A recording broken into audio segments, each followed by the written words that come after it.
So here we are, step 7, our final step on becoming more mental health aware.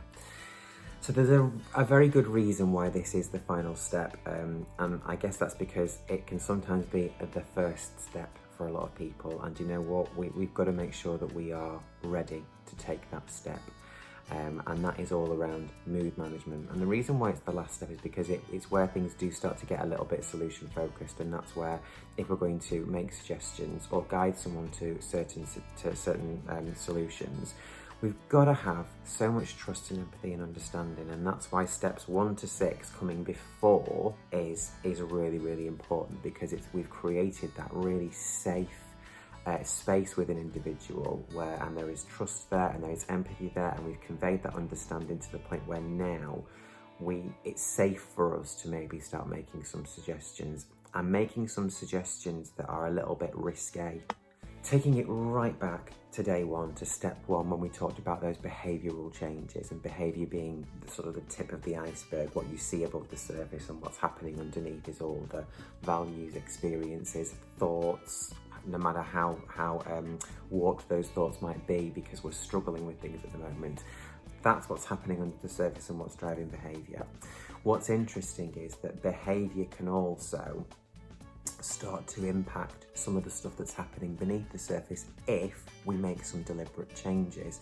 Now, this is something that is quite common in cognitive behaviour therapy, where they talk about something called affect management. I prefer to call it, for this purpose, mood management.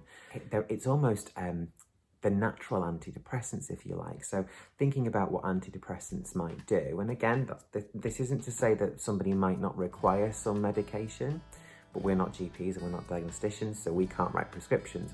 But what could we potentially prescribe? Could we prescribe some natural antidepressants? And as a lot of you may well know, when we experience joy, there are hormone releases in our brains.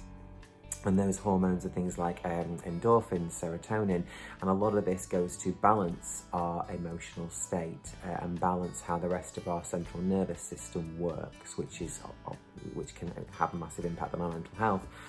So one of the things about affect management is very much about how we take some deliberate action to encourage some of that natural antidepressant production in our brains.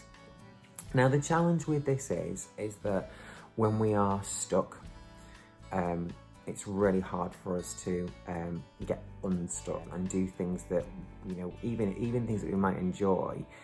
You know, anyone out there who's struggled with depression or anxiety will know that actually, you know, we almost don't want to do those things when we're there. I found myself in deep grief a few years back. I lost my brother, and I remember very clearly, in probably particularly about a month to 2 months after he passed, I didn't want to do anything that was going to bring me joy. I was quite happy being miserable.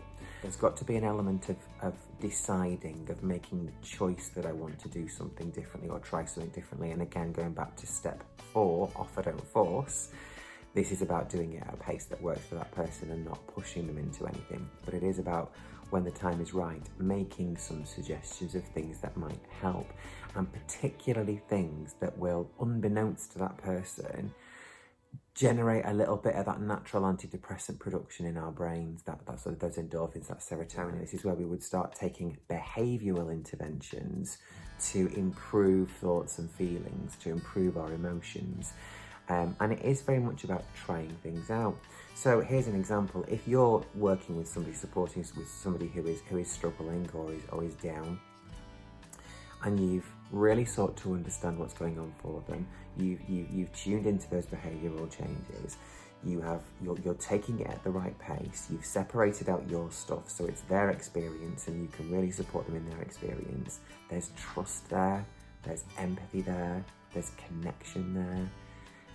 When you've done all those things, then it might be safe to start taking tentative steps into suggesting territory. And we're still exploring, we're still asking, and we might even ask a person, you know, how they would feel about trying this, or how they might feel after they've done something, just to get the sort of the creative juices and the brain flowing, if you like, that maybe that might be a good idea. But if somebody is actually in a space of, you know what, I really don't want to feel this anymore. I'm feeling so down, I'm feeling so stressed, I'm feeling so anxious, all these things. Actually, it is about sort of saying to that person, there are probably some things you can do that would help this. You know, we're not necessarily going to solve the problem, but there are some things you can do. And I know it may sound cliche because a lot of books and a lot of authors and a lot of self-help gurus would say this, so it's interesting to sort of put it in the context of mental health awareness. It's about joy. It's about doing what brings you joy. And the reason why this is such a pertinent part of any sort of self-help guru's repertoire, if you like, is because they understand that that finding joy and experiencing joy actually does have a very positive impact on the mind at a subconscious level. It does have a very positive impact on how the mind and the brain begins to regulate itself. So there are scientific benefits to bringing joy. You know, sometimes it can sound a little bit happy clappy, find your joy. And it's like, there are scientific reasons why finding our joy and experiencing joy and choosing joy can actually help us, and help us on a psychological level, and also help us on a physiological level as well. You know, the correct balance of healthy hormones and healthy hormone production in our bodies helps everything function better. You know, it helps our joints become more mobile, it helps our digestive system work properly, it helps our respiratory system work properly. I mean, and a classic example of that is, you think about what anxiety does to you, you think about what depression does to you. We get that shortness of breath, we get that loss of appetite, or that out of control appetite. These hormone imbalances have a much bigger impact on our psychology and our physiology. So doing what we can to correct some of those balances can make a massive difference, not just at a psychological level, but at a physiological level, and also at an external level. Thinking about the relationships that we have, thinking about the connections that we have, and how we can regulate and support other people, and how we can react to other people. That mood management is really, really important, and it is about bringing joy. Now, again, someone who's struggling with anxiety or depression or any kind of mental health challenges, and I speak from personal experience from this, it's hard to feel like you deserve joy. It's hard to feel like you deserve something good, and that's why it needs to come from a place of love and compassion if you're supporting someone. And that's why those first 6 steps are so important. You can't go in at mood management, and I urge you, please don't. If you're watching this video now and you haven't seen steps 1 to 6, please go and have a look at steps 1 to 6, because you can't go straight in at mood management. We haven't put the legwork in to build that connection and that credibility and displayed that empathy that somebody needs to feel from us before we start making some of those suggestions. And when we do, it's about acknowledging that, you know what, it might not make you feel better, but it might. So I wonder if it could be worth a try. You know, this was always something that brought you joy in the past and that made you feel better in the past. So I wonder if it might be worth us trying a little bit of that out. And at that point, you know, let's not get hung up on what's healthy. If that's having a Twix, let the person have a Twix. If that's watching a couple of films on Netflix back to back on the couch, then let that person do that. We can sometimes get caught up in, oh yeah, but watching telly isn't healthy, and oh yeah, but chocolate isn't healthy. Actually, we're trying to deal with a hormone imbalance at this point. So we're not suggesting that somebody become an absolute binge watcher. We're not suggesting that at all, and never move off the couch again. We're not suggesting somebody eat 18 Twixes an hour.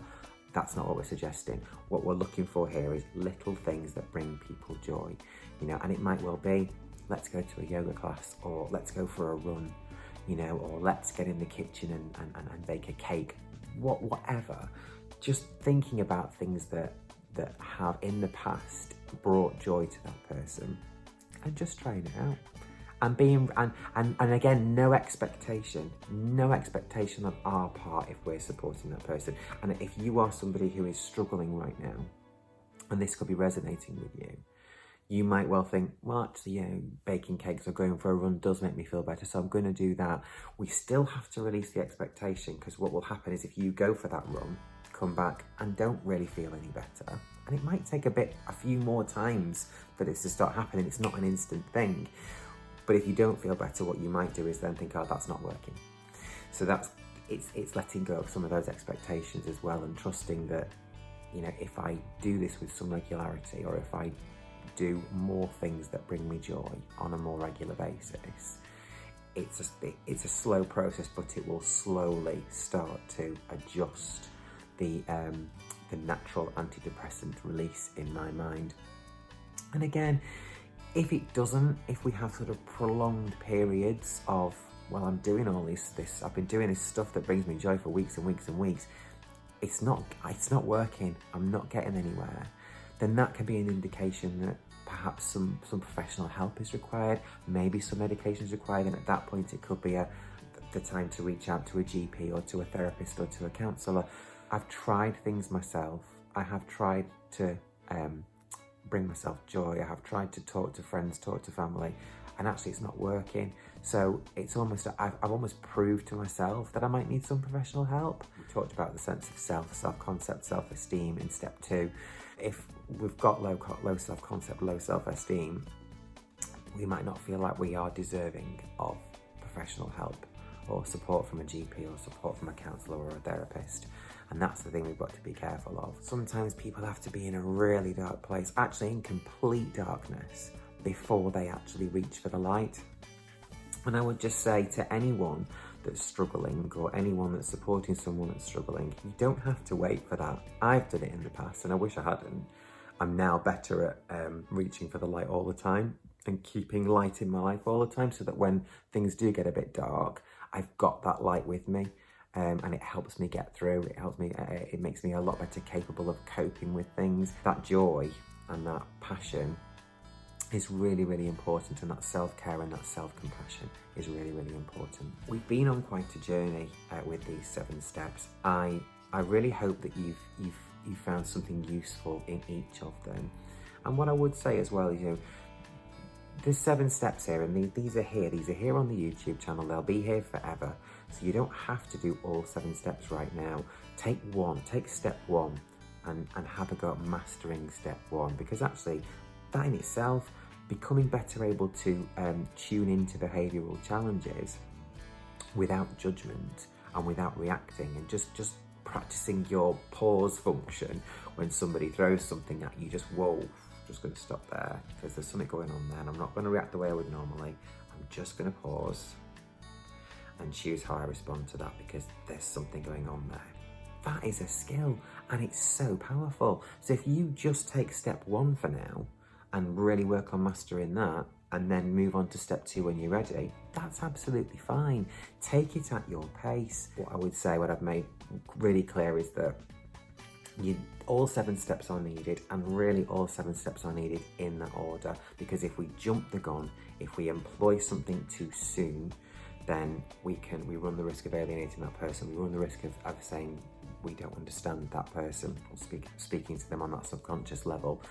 So really tune into all 7 steps, really try and tune into the order in which they come, and know that there is a really good reason why we take things slowly, we take things at this pace. But the tools are all here for you to up your mental health awareness game. For me, it's about a movement. One of the most powerful things that I've learned over the last few years in particular has been what's going on for people when they're struggling with their mental health, and what works and what doesn't work. Because please don't get me wrong, these steps haven't come from nowhere. These steps have come from things that I have been trying and testing over the last God knows how many years, working with therapists and trying to take what is safe from their practice into sort of lay people experiences, because we're not therapists, but we don't have to be therapists to be empathic. We don't have to be therapists to explore. We don't have to be therapists to be patient. We can do all of those things right now. Let's keep the movement going. Let's up our game. Let's really support people. Let's really get alongside people. Let's really empathise with people. And let's be of the best possible support, non-judgmental support that we can be to people who are struggling with their mental health. Thank you so much for sharing this journey. I'd love to know what you think, so please Just let me know in the comments on Facebook or on YouTube or wherever it is that you're watching this. Any feedback would be great. Please share it. There's not enough resources out there for people. I think there's lots of great memes that say, yes, let's be more mental health aware. I'm not sure how much is out there about actually what making people more aware and helping people become more aware. So please do share. Let's start that movement. And thank you so much for sharing this journey with me.